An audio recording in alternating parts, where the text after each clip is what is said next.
evening, we bring you the latest in the world of sports. I'm Boom Gonzalez. We give you the conversations you want to hear from your favorite icons and athletes. The name is Mikey Reyes. And in tonight's game plan, we'll talk about Game 2 of the men's and women's volleyball tournament of the 85th season of the UAAP. We'll also get some updates on our athletes competing in the 32nd Southeast Asian Games. So buckle up, sports fans. Let's get in the game.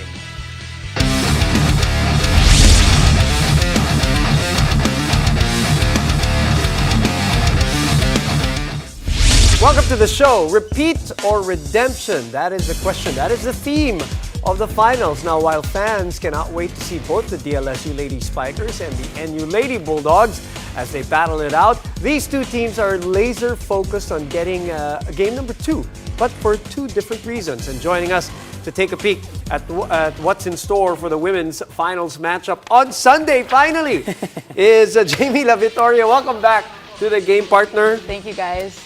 It's been a long wait, right? It seems like forever.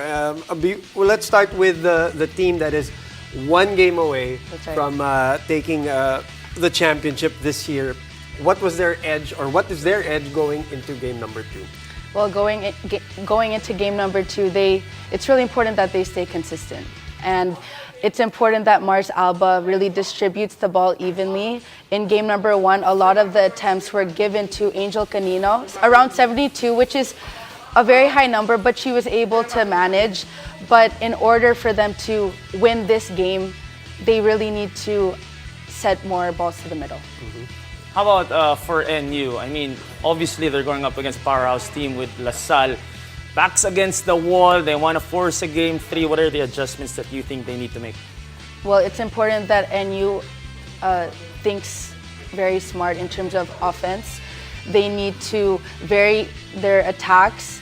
There were a few moments in set number 4 and number 5 where Alyssa was blocked quite a few times. And La Salle is known for their blocking. So it's important that if they are blocked, that there is coverage on the other side of NU. All right, I want to go back to La Salle first and really drag out this team as we go into game number 2. You said that they have to be consistent. Is that hard, knowing that there was a week away? And maybe you can chime in here also, Mikey, dahil sa UAAP, may mga ganyan pagkakataon. It's a week away. Does that favor them? Does that favor NU? And is it going to be tougher to be consistent when it's 1 week in between? Well, I think that if you have 1 week, you have more preparation. So I believe there's like no excuse. Mm-hmm. You have more days to train. And with the college training now, it's twice a day. So that's around 13 to 14 trainings. Yep. So you have time to make those adjustments in due time for game number 2. Especially because the first game went 5 sets. Yes. So fatigue is not a question anymore. That's right. We're having that 1 week break. But who are the girls that you think should step up come game 2 for both teams? On the side of La Salle, it's really important that Mars Alba really makes strategic moves in terms of setting her offense well. In sets number 4 and 5 in game number 1, that's when she was starting to make the right decisions. So she needs to start from set 1 to however long the game is. On the side of NU, I believe Alinsog, unless Princess Robles is given more playing time, Alinsog really needs to step up in terms of attacking. And also the liberos of NU, Hardillo and Nerva as well. Okay, yeah, Alinsog, of course, the starter for NU, but Princess Robles, for those who might have forgotten, was last season finals MVP. But she has been playing injured reportedly all throughout this season. Angel Canino, you mentioned 72 attacks. That's an incredible number, really. I mean, to swing at the ball 72 spike times. First yun, spike first. Spike first talaga. May podcast na yan soon enough. And we make fun of it, but obviously Mars was just trying to give it, and she was delivering a lot of the times. But there is somebody else who was crucial to that win from the middle for La Salle, Jane. Well, La Salle, I have to give credit to Gagate. She was given the ball. When it was not given to Angel Canino, it was given to her. She really maximized on that A quick and B quick attack. And I think if Mars Alba sets more to the middle, they can win this game. Okay. How about Thea Gagate? I see that 12 points out of 24 spike attempts. So obviously that's a 50% success rate. Should they go to her more or maybe a little bit more on the other girls? I think they should go to her more. I noticed in round 1 and round 2 of the eliminations, Mars Alba would set Gagate even if the receive was off. She would force it to A quick attack or B quick attack. And I think Mars Alba really needs to take risks in maximizing her middles. Let's talk about NU this time because they're the ones who really want to, come back, and they had them. Yes, they had it. They were ahead, Right there. 2-1, which was great for their, just from the psychology standpoint of it, because they did not win a set in the elimination round, and all of a sudden you get that first set. You were playing well. They played very well. Solomon, who was only averaging 8 points in the 2 matches in the elimination round, all of a sudden came big. So the number 1 and number 2 scorers were good. Can they still do more? Talking about Belen and Alyssa Solomon, in your opinion? I believe they can do more. Wow, really? Like they need to do more. They should do more because this game is obviously a do or die match, and they need to, LaSalle really has that momentum right now, and if NU wants to win this game, they really have to break that momentum and make sure that LaSalle does not have at least a 2 or 3 point lead at all during the entire match. Mikey, I need to ask because we need to also put the spotlight on Lamina here, Camila Lamina, because you talked about Mars Alba. What were your thoughts and how she played in that game number 1? I thought she started spectacularly in that game. That's right. When I was not naman comparing the two setters, I was looking at Lams Lamina, and she really knows who to give it at the right time. She did start off strong. But she was a little bit, I think, hesitant towards the end when they started doing double substitution. But she's very key on Sunday, and she really needs to stay focused, and I also believe that she can set more to Solomon. More to Solomon. More, okay. More. So you talked about Alinsug also staying with NU, and you talked about the responsibility that she has coming into game 2. Is there a conscious effort within the team to maybe get her rhythm going early in the game? Because this is going to be a psychological warfare, especially in a back against the wall game or a do or die game like this. She needs that because she's a super rookie. Entering the finals, your mindset, you don't really know what to think when you're a rookie. You're going to be nervous regardless, but it's important that her athletes on the team really comfort her. But at the same time, I think Alinsug knows what her job is. She's a champion in the girls division, a finals MVP, also in the girls division, Vange Alinsug.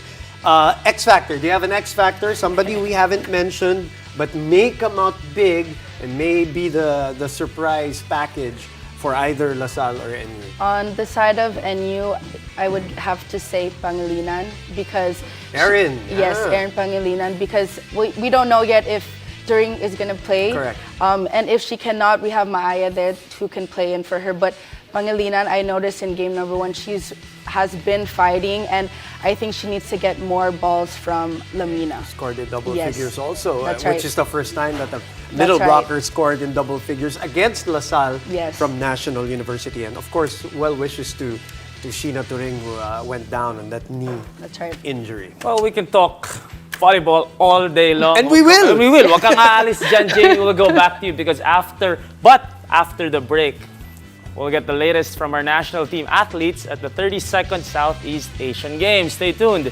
You're watching The Game.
Welcome back to the game as our country's top athletes continue to compete at the 32nd Southeast Asian Games. We're joined by our correspondent Doreen Soy Baguio live from Phnom Penh, Cambodia for the latest. Doreen! Hello!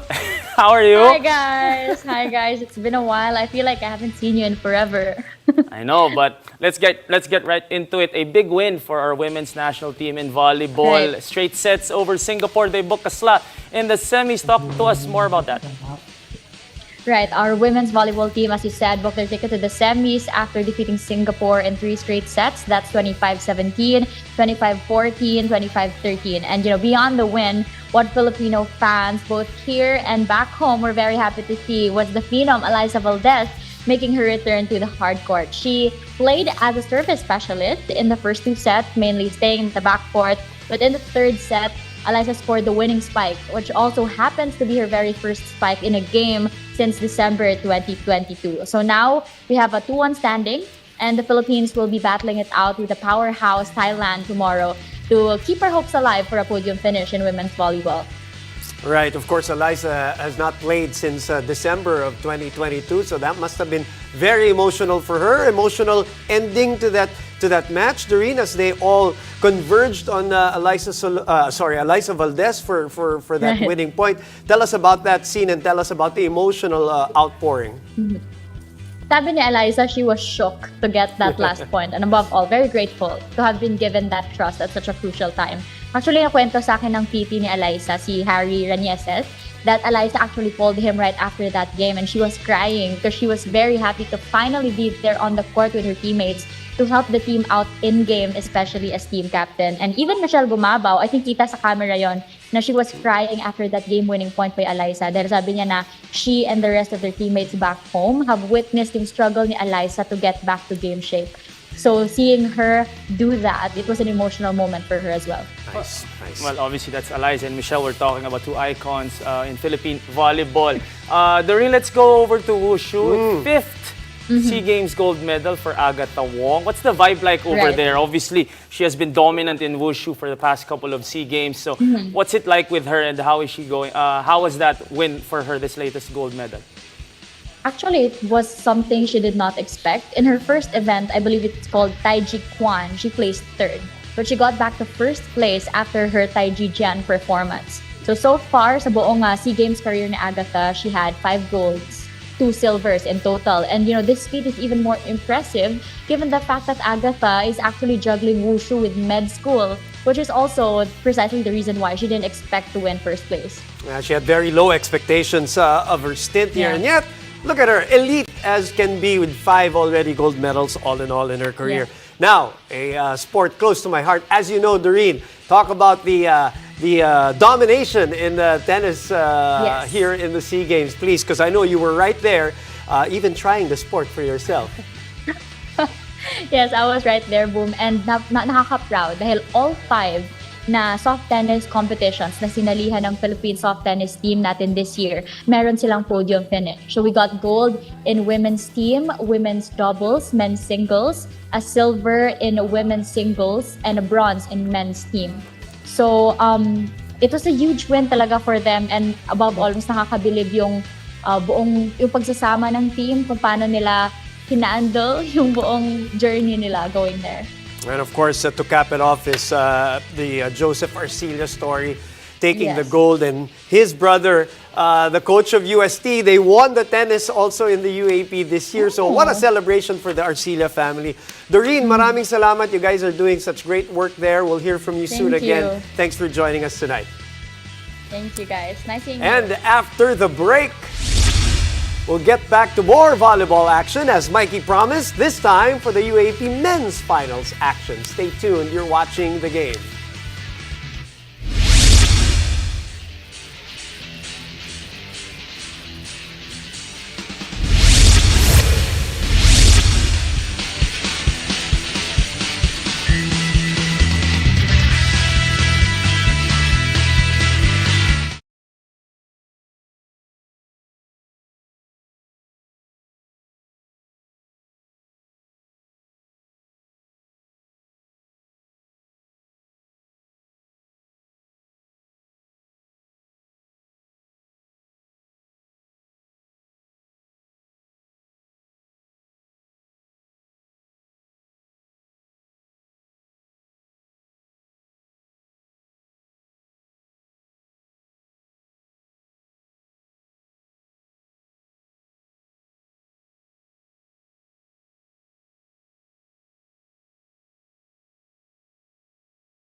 Welcome back to the game. There's one question on everyone's minds. Will the NU Bulldogs sweep Season 85? While NU fans are hoping for that to be the case, their valiant challenger, the UST Golden Tigers, are hoping to break that win streak. And still with us, or back with us to talk about Game 2 of the men's finals is UAAP volleyball analyst Jamie La Vittoria. Now, Jamie, what a match. What a Game 1. Okay, Another 5 sets. These things are at stake. A 16-game sweep here this year, a 34 match winning streak in case they win, so 33 right now, and of course a three-peat, right? That's for right. National University. And what a Game 1. I thought NU was going to be rusty, but they took the first 2 sets. Your initial impressions on that exciting Game 1? Well, I have to give it to NU because they are very well prepared. You know, they've been playing with each other for the past years.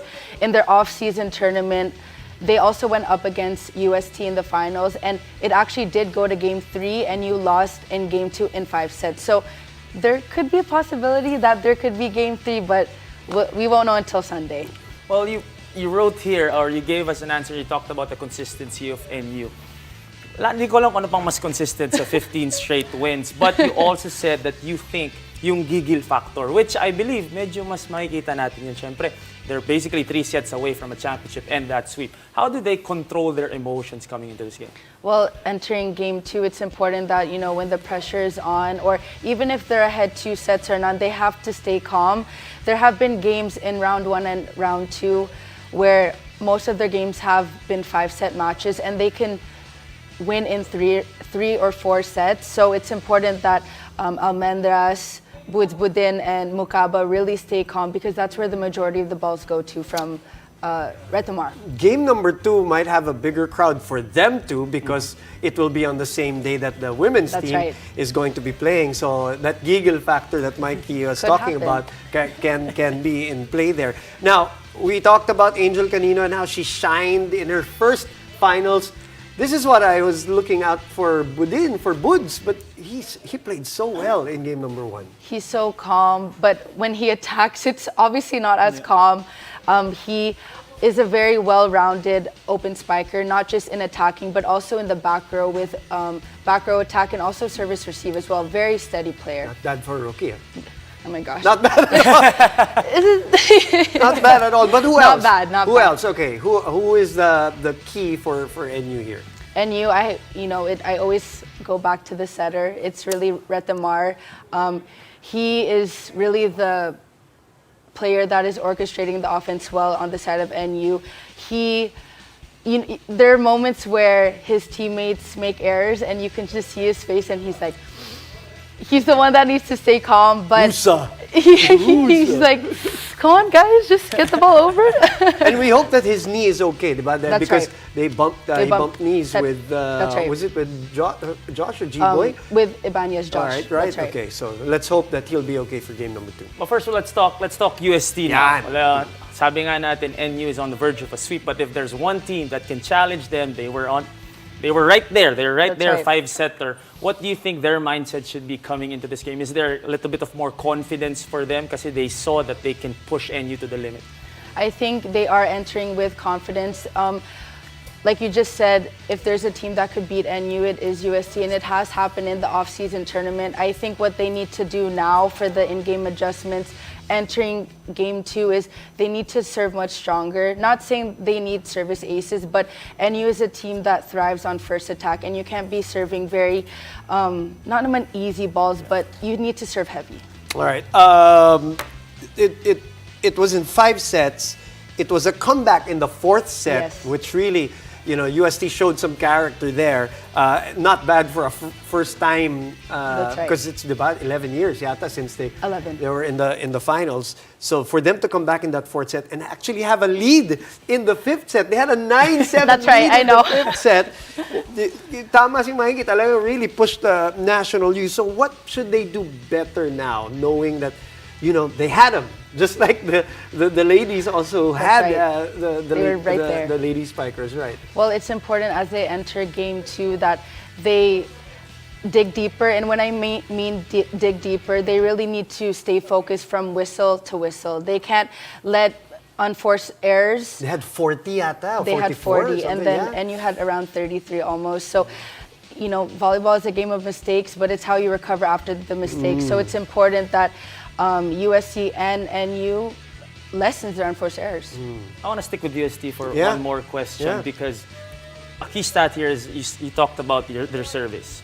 No ace in the whole game one. And 5 sets with not one ace. Medyo malaking factor, and that's a key stat right there. How important is it, or how underrated are those extra points for you? It's very crucial because, after each set, they show the set stats. And if there's a service ace, sometimes there's 1 or 2, but what doesn't show is the timing of when those points occur, and those can be the momentum booster or, the breaks of the game. So it's important. The 1 or 2 points, it's very key, even if it's just 1. Just like how it is with errors, also it's a timing, right? The timing. The timing came in the 5th set for UST, which is something they're going to look at for sure for game number 2. I asked who was going to be the other key for NU. How about we talk about UST to end this conversation? Who are we looking at here? Are they going to go G-Boy and Josh all throughout? I believe they're probably going to give it to De La Noche. He just came back from Cambodia, and he did play in game 1. He was not at his best. Maybe he's a little tired from Cambodia, but now he has fresh legs. So do expect Yambao to give more balls to the opposite spiker. Coming back from Cambodia with Coach Ojimamon for game number 1. There you go. Congratulations to all these teams. We're going to see them on Sunday. We can't wait. Thanks, Jamie, for being with us tonight. Thank you. Exciting day for volleyball fans on Sunday. Again, thank you very much, Jamie, for your time. Thank you guys for joining us. The name is Mikey Reyes. And I'm Boom Gonzalez, and happy weekend. This has been The Game.